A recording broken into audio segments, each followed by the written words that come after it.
Hi, my name is Jeanne. I am a queer, non-binary, agender person. I live in Cincinnati. I am originally from upstate New York. I use she or they pronouns.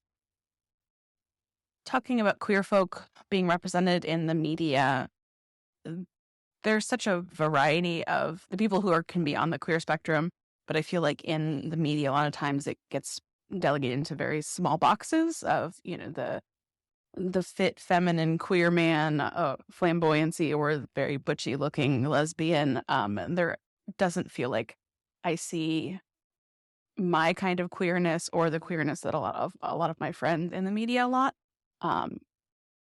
It was a long time before I saw someone who was like me in the media. Growing up, I didn't feel like I saw myself anywhere, and I feel like that's even maybe why I got into more like the nerdy pursuit, because I was looking at things like where I knew there wouldn't be queer people, because I was looking at elves and dragons and stuff, because I knew I wasn't going to find people like me in the human world, if that makes any kind of sense. I was going to look something totally far afield so I wouldn't be sad that I wasn't there. That lack of representation has made me either seek out people who identify in similar ways as me in my personal life when I know that I can't see that in the media.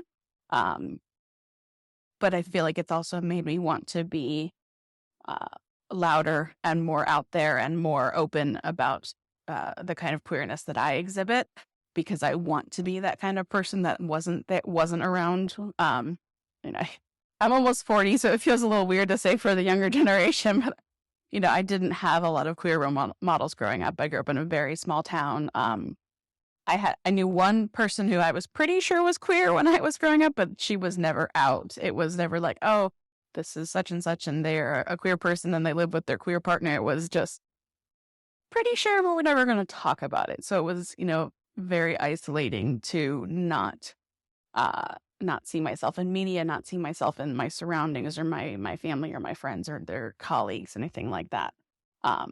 So now that I have kind of grown up and found myself in the circles that I am, I want to be out and open and be that for other people where I didn't have it when I was their age. Talking about fatphobia in the queer community it's absolutely rampant. I will never forget a couple of years ago, it's probably, close to 10 years ago now, at Cincinnati Pride, I saw someone wearing a t-shirt. It said, "Call me unless you're fat." And it literally had their phone number on it. Yeah. Literally had their phone number. They were walking around Cincinnati Pride and their shirt said, yeah. I will never forget that. And for as much as the queer community talks about, acceptance and love is love and all of that, there is very much a stigma of body shaming or of, if you don't fit into this specific body type, then you're not actually worthy of being a part of. If you're not sexually attractive enough, if you're not, that fitting into these specific body types, then you're still not going to be really enough for that community, which kind of leans into my asexual side of, I have found more community, I feel like, in fat communities versus queer communities, because I feel there's a lot more acceptance among fat folks versus queer folks for me. Not that I am not queer or don't identify as being queer, or I'm not ashamed of that by any means, but I have found so much more acceptance and joy in fat communities versus queer folks who still have that internalized body shame. There can be so much diversity and difference in experience, and from the kind of queerness you have, the body type you have, the media just tends to represent the one specific kind of, this is as far as we can go. We can't go any further than that. We can't have a fat queer person. Well, we can have a queer person. So hopefully that's going to be enough for you. For representation to be intentional or meaningful, I'd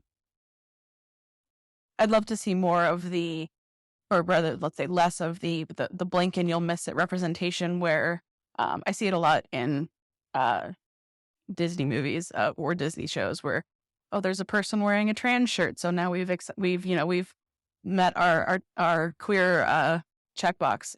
I'd love to have something even where, not that someone's queerness doesn't matter, but it's not the central part of their story. When I, you know, queer people can have normal lives just like everyone else. It doesn't necessarily have to, that doesn't have to be the central part of everything about them.